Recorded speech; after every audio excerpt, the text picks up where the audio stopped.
Meus amigos, estamos de volta ao nosso programa Primeira Linha na TV, recebendo nessa segunda parte, estamos aqui com Caio Valassi, e na segunda parte debatendo sobre a questão política de Sete Lagoas, a história de Sete Lagoas, os seus movimentos políticos, e nós falamos aqui, Caio, sobre a questão da representatividade na primeira parte do programa de Sete Lagoas. Nós dizíamos que naquela época tínhamos deputados, uma cidade com 60 mil habitantes, nós tínhamos aqui o Wilson Tanuri, nós tínhamos naquela época o Sérgio Emílio, João Herculino, Renata Azeredo, e foram nomes que realmente marcaram não só em Sete Lagoas, como toda a região. O próprio Cessé, né? Foi estadual também. O próprio Cessé, que foi estadual, mas... Já dentro de um outro contexto. Exato, está dentro de um outro contexto. Mas vamos analisar Sete Lagoas numa época bem distante, com 1/4 da população, onde tinha toda essa representatividade. E a ditadura. E na você, oposição. E você tem essa... Uma hora nós vamos fazer um programa exclusivamente sobre a questão da ditadura, porque você faz questão de lembrar. Mas é verdade, é bom colocar... A juventude que está nos ouvindo hoje, ela não sabe o mal que a ditadura fez à política atual.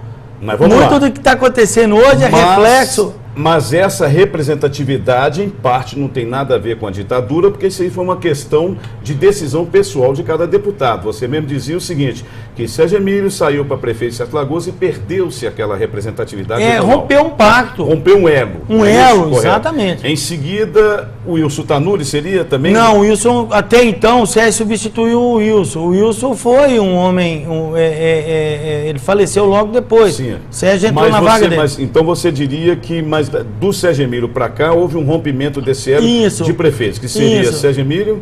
foi Cessé e Sérgio, eles que inauguraram... Ronaldo Canabrava. Não, foi antes deles... foi exatamente isso. Não é isso?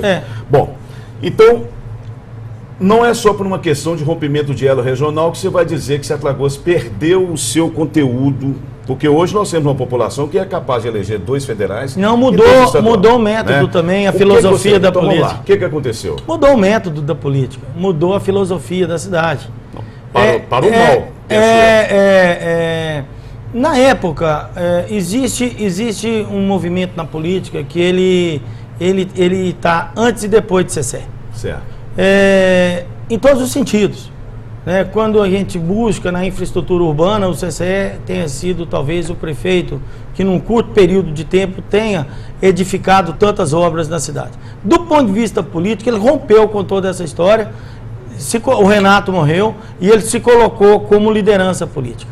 E a partir daí ele trouxe o Zé Geraldo Ribeiro, ele trouxe um monte de pessoas que até então eram desconhecidas do cenário, não deixou que outras lideranças se aflorassem na política local, e aí vem toda uma nova filosofia da política, do imperialismo que o Cessé colocou dentro da política da cidade, e fora o método, que era o método do medo, o método de uma certa repressão. Veja você, nós ficamos muitos anos lutando contra a ditadura militar e depois eu fui eleito vereador e tive que lutar contra a ditadura interna em Sete Lagoas, que foi um período... No caso de Sérgio e Cessé. Foi um período... Mas você está dizendo a questão do Sérgio e Cessé, mas você teve um embate maior na administração do Sérgio ou do Cessé? Eu não cheguei a ser vereador com o Cessé, eu seria candidato em 82, mas eu não tinha me formado ainda e meu pai não deixou que eu fosse candidato.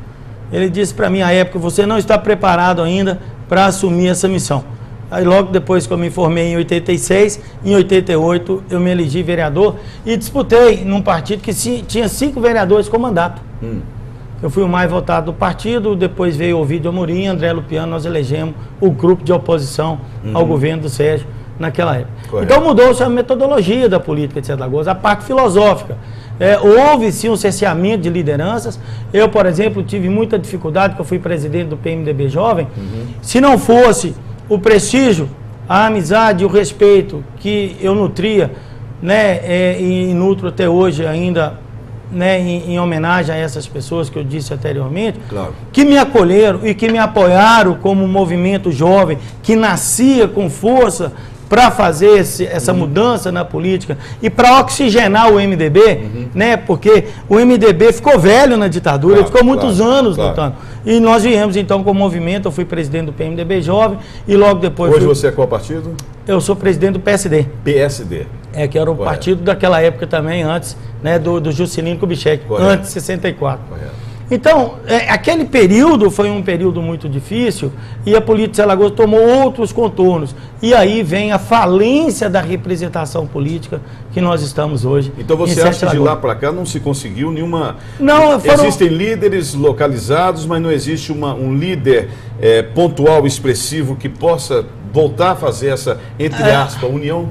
O meu desejo e o meu papel na política hoje passa muito por esse ponto. Né? De tentar, primeiro, fazer uma política de melhor nível, que a oposição ela possa ser feita em cima no campo das ideias e não no campo pessoal. Que as pessoas sejam capazes, ainda que estejam em partidos diferentes e que sejam adversários, sejam capazes de sentar e conversar de forma civilizada a respeito dos problemas da cidade. Mas você, Caio, me desculpa te cortar, você tem sido também visado como um político que tem sido linha dura como vereador. Por exemplo, existem algumas histórias relacionadas a Múcio Reis, onde vocês tiveram um choque pesado. Você se considera bastante combativo, foi combativo como vereador? Fui. Houve razões para esse embate? Houve, porque imagina você, numa Câmara de 17 vereadores, nós éramos 3 vereadores de oposição. Correto. E a oposição é salutar para o processo democrático. Claro. E fazer esse enfrentamento do rolo compressor não era fácil também. Primeiro, precisava de estudar muito. Dominar o conhecimento, ter domínio sobre aquilo que estava discutindo na Câmara Municipal. Claro. Então, eu fui buscar esse conhecimento e era absolutamente dedicado. Eu fui vereador full time, tempo integral. Todo o tempo eu abandonei minha banca de advocacia para ser vereador. Correto. E acho que isso é uma questão até ética. Se eu te peço um voto e falo que vou trabalhar para você, eu não posso trabalhar para mim, eu tenho que trabalhar para você. Correto. E eu vejo ainda hoje que existem muitas pessoas que pedem o voto, trabalham o dia inteiro para elas e quando sobra tempo, fazem da Câmara Municipal um bico. Só que é um bico que é 10 vezes mais que o salário, às vezes, que ela tem durante a jornada de trabalho. Então eu fui vereador full time por esse princípio, né, tempo integral, e nós tínhamos que ser bons. Quem eram vocês, os 3? Eu, André Lupiano e Ovidio Amorim. E Ovidio Amorim. Que era um grande parlamentar. Que era o André Lupiano, época, inclusive, do meu pai. André Lupiano, um dos políticos mais corretos e honrados que essa cidade tem. Pessoa de bem, um homem que gosta da cidade. O Ovidio Amorim também, um companheiro saudoso, Ovidio, que Deus o tenha, né, um grande tribuno. Mas qual foi o seu grande... Tudo bem, vocês faziam oposição, mas houve um momento de um choque bem pesado. Não, era só de liderança também. Era essa questão? Era de liderança, era disputa de espaço. E na política, a disputa de espaço, ela às vezes, ela acirra um pouco. Mas, na verdade, se colocou esse rótulo porque eu fui um vereador que foi promulgada a Constituição de 1988 em outubro, em janeiro eu já era vereador, quer dizer, ela estava cheirando a tinta ainda, a Constituição estava nova. E no primeiro orçamento que nós votamos, eu já estava apresentando emenda no orçamento. Foi quando abriu novamente para que o parlamentar pudesse colocar emendas no orçamento. Então veja você que eu estava à frente do meu tempo também. Quer dizer, como você diz, você estudou. Eu tive que me virar, porque não era fácil combater um líder igual era CC naquela época. E veja você que grande problema hoje que nós estamos vivendo hoje foi porque Sete Lagoas recebeu muito mais gente que ela tinha capacidade de receber. Sete Lagoas não cresceu, ela inchou. Inchaço é doença, precisa de um diagnóstico e esse diagnóstico tem que ser aplicado e nós temos que rever, sobretudo, a grande dívida social que Sete Lagoas tem, sobretudo na periferia da cidade. Correto. Sete Lagoas é uma cidade que, de certa forma, dependeu e depende, entre aspas, da região. Você sabe muito bem que o comércio de Sete Lagoas é forte porque nós temos uma região que compra aqui. Claro. Né? 50%, se não for mais do que isso, do comércio das cidades, 50% do consumidor vem a Sete Lagoas fazer suas compras. Exatamente. Temos também aqui colônias, digamos assim, de Pirapamense, por exemplo, que são uma faixa de 35 mil. Jequitibaense é na faixa de 20 mil. Ou seja, se você verificar, até Pompéu, que você sabe muito bem que você trabalhou, tem. Isso. Então, se você verificar, Diamantina, Sete Lagoano mesmo, se você for contar dos 240 mil, talvez você conte aí na faixa dos 40 ou 50 mil no máximo. Só que os filhos dessas pessoas já são Sete Lagoanos. Já são Sete Lagoanos, pois mas eu digo o seguinte, devido a essa ligação ligação de Sete Lagoas com a sua região. Sete Lagoas é cidade Claro. micro-regional, né? E devido a essa perda que existe, pelo que você disse, dessa nova política praticada, dessa perda que acabou existindo, desse conceito do político que vai lutar pela nossa região, e essa perda aconteceu, não está tendo uma discrepância não, Caio, porque a liderança ela deveria partir exatamente do que nós estamos observando hoje, que seriam exatamente essas pessoas que você disse que nasceram aqui hoje, que são provindas da região e que querem o bem-estar não só de Sete Lagoas, como da região. Claro. Então, onde está essa liderança? Veja você, por exemplo, o Márcio Reinaldo. Nós perdemos um ótimo deputado e ele não é tão bom prefeito como as pessoas esperavam. Né? Márcio Reinaldo, deputado, ele rompeu o federal. Com 5 mandatos, não é isso? 4 mandatos. Acho que é 4. 4 ou 5 mandatos. Os 4 mandatos... Ele está fazendo falta hoje para ele mesmo. Eu disse isso na campanha política, em 2012. Que houve um embate entre você eu falei, Márcio, você vai fazer falta para você mesmo, se você ganhar. Por quê? Porque hoje, veja você, eu vi que ele colocou nos 2 últimos anos de mandato dele, 6 milhões no orçamento. Que foi do próprio gabinete dele. Né? Por quê? Porque ele já era pretenso candidato, então ele fez as emendas todas para Sete Lagoas, em torno de 6 milhões. Então, e as pesquisas apontavam, de certa forma... Era em torno de 3 milhões de reais que ele colocou, 2 milhões, 3 milhões por ano. Só que a cidade mudou. Esses recursos só, não que a gente seja pobre e soberbo. Se vier uma emenda de 200 mil, 100 mil, 50 mil, 1 milhão, né? Tudo é válido. Para a resolutividade dos nossos problemas. Claro. Não tem soberba aqui, não. Claro. Mas, só que os problemas de Sete Lagoas se avolumaram muito. Eu disse que eu tive uma passagem rápida pela Secretaria Municipal de Trânsito e Transporte. Lá nós edificamos um projeto na ordem de 282 milhões. Aí você fala, mas Caio, 282 milhões, não é muito dinheiro? Não, Contagem pegou 250 milhões. Uberlândia, 500 milhões para fazer os projetos de mobilidade urbana. Então, lá no governo Maroca, que muitos criticam, mas o governo Maroca, nós fizemos bons projetos que estão sendo implementados agora nessa gestão. Isso é verdade. Então, veja você, o asfalto, por exemplo, da Cidade de Deus. Fomos nós que fizemos esse projeto, né? Que é o projeto de qualificação e requalificação de vias urbanas do Protransporte do Ministério das Cidades. Eu até achei que, pela força que o Márcio tinha em Brasília, sobretudo que o ministro do Ministério das Cidades, que está esse projeto do Protransporte, ele iria tirar os 282 milhões, ele pegou só 60 milhões. Eu não entendi. Talvez faltou mais força, faltou mais dedicação. Muito bem, Caio, o que faltou? Faltou deputado? Talvez sim, porque ele já estava eleito prefeito, né? E talvez se tivesse um deputado federal, né, de Sete Lagoas com o mesmo grau de interesse que ele tinha enquanto era deputado, talvez esses recursos tivessem chegado na sua integralidade a Sete Lagoas. O que resolveria parte fundamental da nossa infraestrutura urbana, porque o maior problema de Sete Lagoas hoje é a infraestrutura urbana.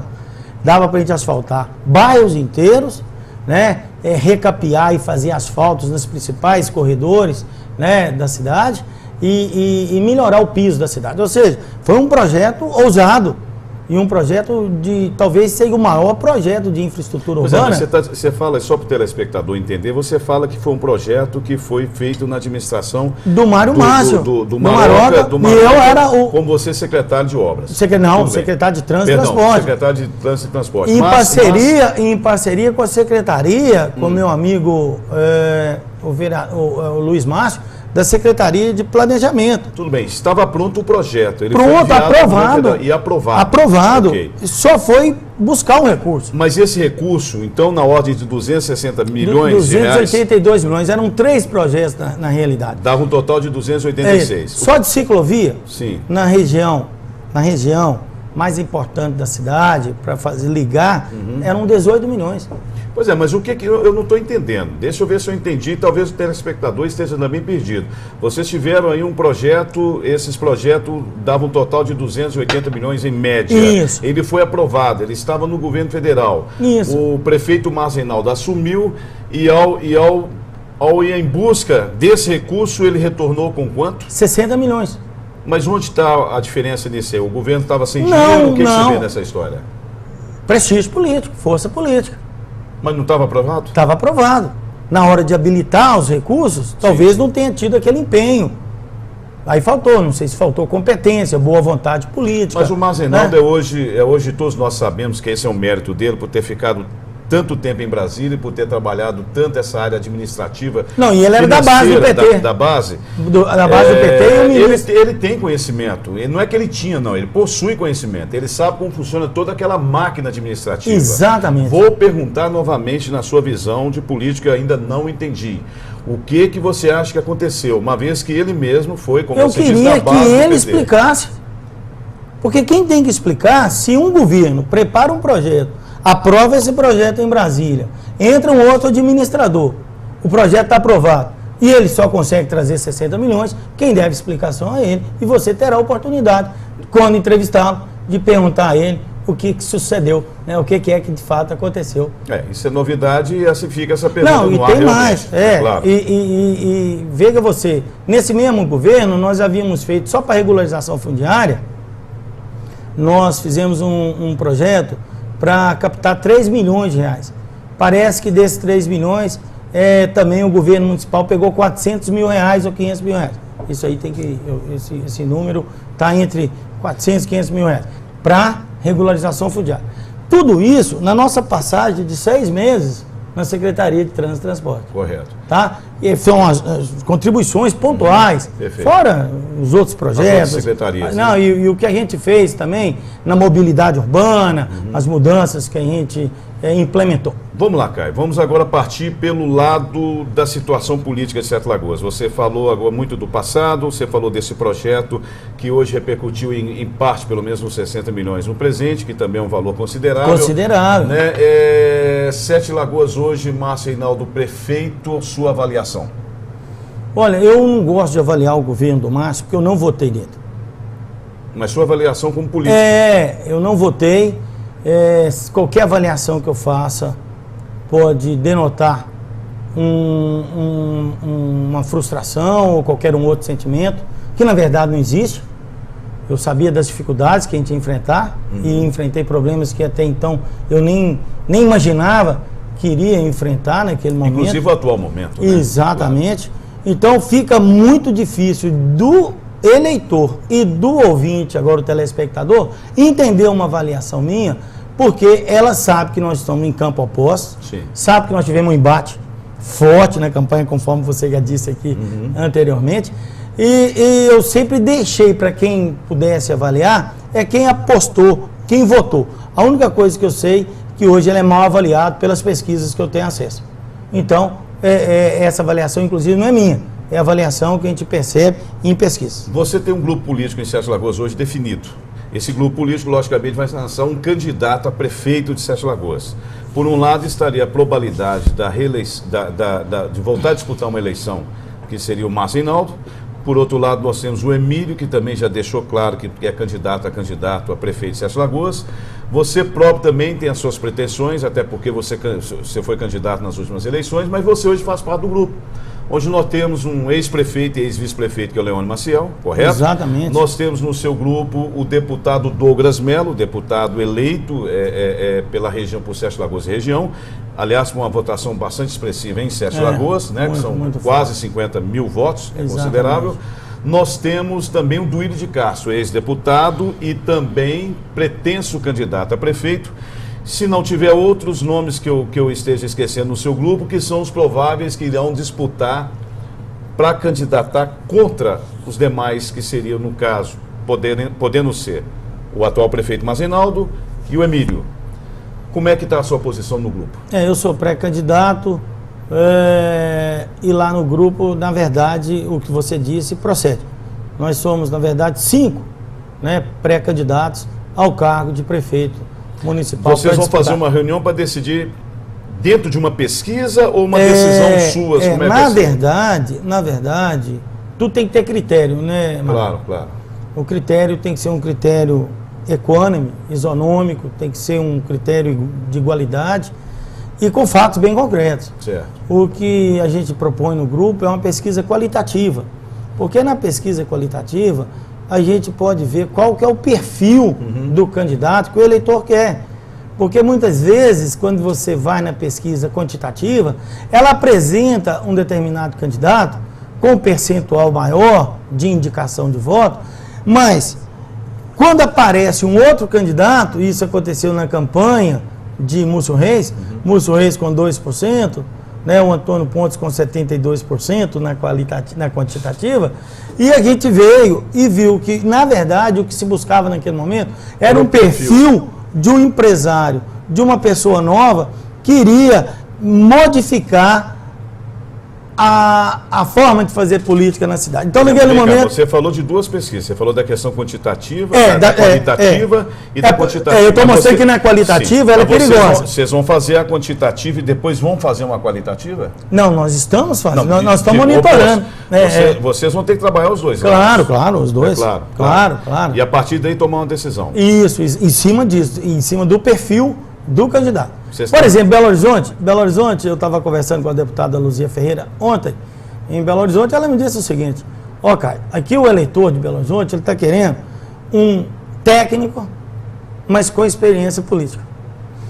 Ou seja, ela quer uma pessoa que esteja próximo de um perfil mais técnico. Mais administrativo, mais administrativo, exatamente. Claro. Mas ela também, o eleitor não quer colocar o capital dele na mão de quem não tem experiência. Qual que é o capital dele? É o voto, né? Claro. Então ele não quer também uma pessoa que seja... Isso é para a capital. Leiga. Isso para a capital. Correto. Né? Então lá esse é o perfil. Aqui a gente quer saber qual é o perfil do candidato, porque embora muitas vezes algum outro companheiro possa eventualmente aparecer com números mais expressivos na qualitativa, mas com o perfil dele, se surgir uma outra candidatura com esse perfil que a sociedade quer, ele pode ser engolido. Como aconteceu, eu citei esse caso aqui só para o telespectador ter mais ou menos uma visão concreta e objetiva. Vocês vão trabalhar em cima e depois o grupo, queira ou não... Aí vai sair um candidato, prefeito e outro a vice. Então, desses 5, um será o candidato a prefeito e outro será o candidato a vice. A vice. Isso aí foi acertado, está definido? Está definido. Está definido. Correto. E vocês pretendem, em termos de visão política de Sete Lagoas relacionada à Câmara Municipal, qual é a pretensão suas? Na verdade, no PPS nós vamos fazer um curso de formação política, onde nós iremos falar sobre o papel do vereador, processo legislativo, planejamento urbano, política de desporto, política de meio ambiente. Para os seus candidatos? Para os nossos candidatos. Correto. Porque, na verdade, quem vai ganhar essa eleição esse ano é o discurso. Ou seja, é a preparação do candidato. O candidato que conhecer os problemas da cidade e apresentar um projeto efetivamente execuível, ou seja, prático, objetivo, que possa ser realizado. Não velho discurso, né? Não dá. Esporte, eu vou fazer isso, vou fazer aquilo. Não, o eleitor acabou. O eleitor quer dizer, eu vou fazer esse copo. Como? Com qual recurso? O que você vai fazer para arrumar o dinheiro? De onde você vai tirar o dinheiro? Até porque o papel do vereador especificamente é legislar. E fiscalizar o executivo, né? Vocês têm... Então, Então nós pretendemos fazer 2 vereadores no PPS e também no PSD. O PSD também faz 2 vereadores. Eu acredito que o nosso grupo... O PSD seria o partido que o seu filho... Não, o Nuno hoje assumiu ontem a presidência do PPS. Do PPS. Do PPS. E eu assumi a presidência do PSD. Só um adendo aí. Você falou do seu filho, que é o Nuno Valácio. Nuno Valácio. Nuno Valácio seria hoje um assessor da deputada... Raquel Muniz. Exatamente. E só rapidinho aqui, porque diz respeito a Sete Lagoas também. Claro, Raquel Muniz foi bem votada aqui, ela possui ela teve um grupo de comunicação aqui em Sete Lagoas, que empresas, a gente, uma das mais antigas também respeitável, que é o grupo da Eldorado, né? Rádio Eldorado. A Rádio Eldorado, o Jornal Hoje, tem também um portal, né? Portal 7. E nós temos hoje aqui em Sete Lagoas um pensamento sobre o que está acontecendo com o deputado. As pessoas até costumam, de forma até errônea, dizer aquele sim dela, e que não foi num momento muito feliz, porque logo em seguida houve aquela prisão. Isso, do Rui. Do Rui. Como é que você analisa esse fato, rapidinho, em poucas palavras? Na verdade, foi com muita surpresa. E o nosso compromisso, nós apoiamos a Raquel Muniz. E diga-se de passagem, ela tem tido aqui conosco um papel fundamental. Primeiro, nós perdemos a representatividade em Brasília, que era o Márcio Reinaldo. Ela poderia ser esse elo. O candidato que o Márcio Reinaldo apoiou, perdeu as eleições. Ele ganhou as eleições, mas teve pouco voto em Sete Lagoas. Foi o Luiz Fernando, né?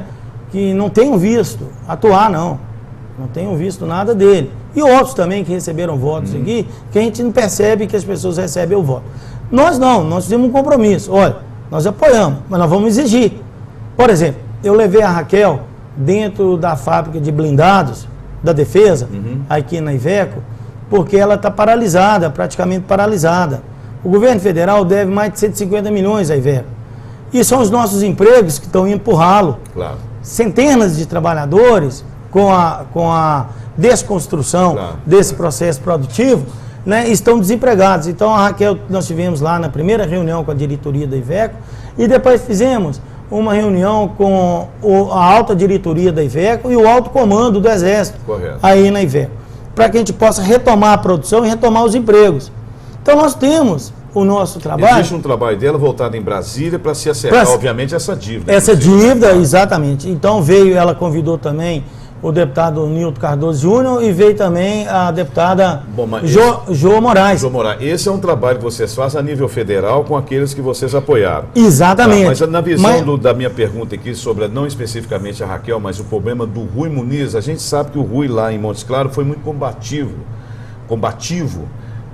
A palavra volta novamente, na questão que tange a parte de saúde da cidade, que seriam os administradores de alguns hospitais. Eu sei de algumas reportagens que foram feitas relacionado a esse problema. É isso que eu queria dizer. Com relação a Montes Claros, a administração Rui, nós não temos nenhuma ligação. Sim, mas a Raquel, logicamente, por ter a sua ligação, a pergunta é para ser bem clara. Como vê hoje a posição do Rui, porque de certa forma ele influencia na posição da Raquel? Não acho. Você acha que não? Não, é como se o senhor, permita-me aqui, fazer só um quadro comparativo. O que você fez hoje pela manhã nas ruas, a sua mulher não pode se responsabilizar, e vice-versa, né? Eu acho que as pessoas são autônomas, e embora estejam juntas, né, seja um casal, o vínculo que nós temos com a Raquel é tão somente com a Raquel e com as coisas de Sete Lagoas que nos interessam e que a gente tem, de certa forma, na forma simplória de falar, usar desse mandato que Sete Lagoas ajudou através do voto, em benefício das questões de Sete Lagoas. Bom, isso aí resume, então. Raquel é Raquel? Raquel. Rui é Rui. Rui é Rui. Voltamos, então, a Sete Lagoas. Vamos voltar para cá. Márcio Reinaldo, na sua visão, ele seria, talvez, um candidato novamente a prefeito? Eu torço que ele seja. Você torce que ele seja candidato? Ele é um bom candidato, assim, para a oposição. Eu vejo ele como... É a forma como você... eu vejo ele como um bom candidato para a oposição. Para você, para o nosso grupo. Emílio. Talvez vai ficar no isolamento. Né? Ele tem dificuldades para se associar a grupos, porque parece que o projeto é muito pessoal. Então, quando o projeto é pessoal, só serve se for ele o candidato. No nosso grupo, você vê, todo mundo está sentando para poder achar um nome, para que a gente possa... O que eu vejo no nome? Eu vejo o nome como instrumento para implementar um projeto. Vocês não chegaram a convidar, por exemplo, ele fazer parte saiu. Aí já chegou a participar e saiu. Então, ele tem uma forma de entender, eu respeito, porque não me compete, inclusive, fazer um pré-julgamento da conduta dele. Mas eu não vejo que é um projeto para Sete Lagoas. Parece que é um projeto mais pessoal dele, né? Então, talvez ele tenha que seguir exatamente da forma que ele optou, né? A oposição viu alguns outros prováveis candidatos em Sete Lagoas? Não que se habilitasse até o momento, né, como pré-candidato. Correto. Os principais partidos, na sua visão, já estariam, de certa forma, definidos? Não, talvez ainda venha um candidato do PT. Né, o PT mesmo depois de tudo isso, você acha que ainda acontece isso? Pode vir. O PT é muito complexo. São várias alas, várias formas é mais complexo. Vamos lá, Caio. Vamos lá agora, já no finalzinho do nosso programa, fazer uma rapidinha aqui sobre a questão e da sua visão em Sete Lagoas. O que falta em cada setor na sua visão atual? Tá? Vamos supor que você hoje, você tem o seu projeto, como você próprio disse, está trabalhando nele, mas eu não vou dizer o que você faria. Estou querendo perguntar para você o que está faltando. Saúde, que é o principal, por exemplo. Uma colocação só. Onde errou mais o governo do Márcio Reinaldo? Se errou, onde errou mais? O governo Márcio Reinaldo errou em não terminar o hospital regional. o governo? Não, o governo, a administração Márcio Reynaldo se equivocou.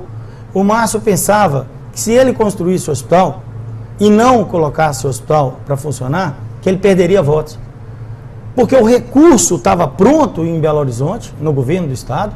Eu apoiei o Antônio Jorge para deputado estadual, foi ex-secretário. Deixa eu ver se eu entendi. Você está dizendo que o Márcio assumiu que o recurso estava em Belo Horizonte? Assegurado. Assegurado? Empenhado. Para terminar o hospital? Exatamente. Isso aí você está afirmando? Afirmando. Então conta a história. Ah, tá bom. Então, eu apoiei o ex-secretário da Saúde, o Antônio Jorge, assinou o empenho. Sim. E saiu para ser candidato a deputado estadual. Correto. Então, deixou empenhado 38 milhões aproximadamente. Para terminar a parte física do hospital. A parte física. Entrou quem? Aí o Anastasia saiu para ser senador. Correto. Que era o governador. Correto. E entrou quem? Alberto Pinto Coelho. De qual partido? Do PP. De qual? Do Márcio Reynaldo. Correto. Como que esses recursos não chegaram aqui? É outra pergunta que não quer calar. Então, foi um equívoco do governo Márcio Reynaldo não terminar o hospital regional. Porque se ele termina, pelo menos a parte mais importante, que é a urgência e emergência, que é a porta de entrada do sistema... Esse recurso, o que se fala é que foi travado. Travado nada. O recurso estava lá. E como é que ia travar? O Alberto Pinto Coelho chegou aqui e falou que se Márcio Reynaldo quisesse, ele trazia até o mar para Sete Lagoas. E não trouxe a verba do hospital regional? Bom, falamos da saúde, esse assunto é polêmico, não, né? E esse assunto é importante, sabe por quê?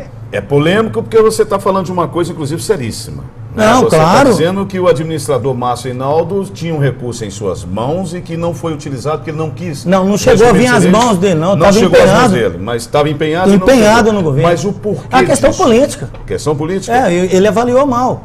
Eu acho que ele avaliou mal. A minha posição... Perdeu-se esse recurso? Não, eu não sei se ele perdeu. O governo do estado está agora no pé dele aí para terminar as obras e está inclusive criticando a administração dele. O governo está fazendo uma crítica veemente. Porque não governo está dizendo que o governo... Não, que está dependendo de procedimentos da gestão. Da parte da gestão atual. Da gestão. Para se liberar. Isso. Bom, isso foi um tiro no pé.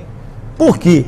Porque veio a crise e agora, recentemente, surgiu a crise na saúde em Sete Lagoas. Sim. Se o hospital regional estivesse funcionando, ia despressionar um pouco a gestão. Me desculpa te interromper, nós temos que também observar um lado, não querendo defender nenhuma das partes. Claro. Mas para você fazer uma parte física, nós temos também a parte interna, que compreende dois aspectos, que seria exatamente os equipamentos para fazer o funcionar e o pessoal. Mas isso é um outro problema. Isso é um outro problema. Eu não posso deixar de fazer um porque tem outro. Faltou coragem. Faltou competência. Faltou coragem de assumir isso. E isso está fazendo falta para ele hoje, com essa crise que o país está passando, porque ele poderia estar chamando agora o governo do Estado e passando e jogando parte desses problemas no colo do governo do Estado, para que o hospital, pelo menos a urgência e a emergência, estivesse funcionando. Foi um equívoco, talvez o maior equívoco que o governo Márcio tenha cometido na área de saúde é esse. Vamos para outro ponto. Obras. A maioria das obras que o Márcio inaugurou ou foram iniciadas pelo Maroca ou foram deixados recursos para o Maroca. Cita três importantes para mim. As 3 escolas, uma infantil, uma lá no Morro do Claro, outra na Cidade de Deus, eu vou me recordar a outra. 3 escolas. 3 escolas foram feitas. O terminal urbano, que ele criticou tanto, porque quando não é da conveniência dele, que a obra é criticada, ele fala que é da gestão passada. Quando a obra é boa, ele não diz que veio oriunda da administração passada. Então, eu acho também que tem que acabar, porque isso não é elegante, isso não é bacana, isso não é legal. Né? Vamos dar a César o que é de César, a Maroca o que é de Maroca, a Márcio o que é de Maroca, né? O que é de Márcio, vamos como diz daí, a César o que é de César. Bom, a UPA estava terminada e com os equipamentos pagos. O Márcio só pôs a placa. Tem que falar isso para a população precisa saber disso. Então, grandes obras aqui da cidade foram todas iniciadas. O Maroca, pela simplicidade dele, que você o conhece bem, porque ele não tinha essa dimensão da política, do ponto de vista propriamente político, ele deixou. O dinheiro, eu assinei lá, o dinheiro de buscar água lá no Rio das Velhas, o projeto começou no governo Leone, tem que dar ao Leone, que é de Leone. O Maroca fez o convênio com o BNDES, 72 milhões, o Mar só deu a ordem para a obra, da execução da obra. Gente, vão parar com esse ufanismo. É aí que eu acho que a política da cidade precisa evoluir, sabe? E para terminar, porque nós já estamos no finalzinho do nosso programa e não dá para a gente falar das outras secretarias, qual seria o grande sonho seu se você se tornasse prefeito? Qual seria uma coisa que não existe em Sete Lagoas que você diria assim, poxa, isso eu vou realizar? Na verdade, eu parto mais do conceito, que eu acredito num governo, na governança democrática. E na governança democrática, a participação da sociedade, a responsabilização da sociedade, todos os segmentos da sociedade. O que é a política de Sete Lagoas? As pessoas acham que o prefeito vai entrar e que vai resolver todos os problemas, quando na verdade eu tenho uma visão diferente, que eu, como gerente, prefeito, articulado com todo mundo, que a gente consegue fazer uma vida melhor. Eu acho que o que tem que fazer aqui é uma mudança filosófica e metodológica da gestão pública. Talvez seja o meu maior sonho de mudar, porque a cidade tem 148 anos, que eles governam Sete Lagoas com a mesma cartilha, do mesmo jeito, não tiveram sequer a ousadia de mudar a forma de governar. Sua despedida? Obrigado, telespectador que nos ouve. Estar aqui para a gente é o nosso dever, o nosso papel enquanto dirigente partidário, enquanto cidadão, enquanto um cidadão que gosta de uma cidade, que quer ver a sua cidade crescer, evoluir e ser vanguarda, né, tanto no estado como no nível nacional. E agradecer você, Maran, que mais uma vez nos brinda com a sua inteligência, com a sua dedicação ao jornalismo, e são pessoas como você que fazem a diferença no jornalismo, na imprensa, que também precisa de seguir o seu exemplo. Tem muita gente na cidade que precisa de se espelhar um pouco em você, porque você é sincero, você é um profissional brilhante. Quero agradecer, viu, o carinho com que você me recebe aqui. Nós queremos agradecer em nome do Santiago, diretor da televisão, em nome do Primeira Linha, logicamente. Exatamente. Dizer que o Jornal Primeira Linha está fazendo aí 10 anos, 4 de junho, no Espaço Reviver. Esteja convidado, será o grande baile com Brasil 70 Show, revivendo nos anos 60, 70 e 80. Para você, telespectador, estamos aí, portanto, aí com o baile no dia 4 de junho. Nós aguardamos vocês para brindarmos mais um ano. Agradecemos e deixamos aí o nosso grande abraço. Fiquem com Deus, porque graças a Ele a vida continua, e até a próxima semana.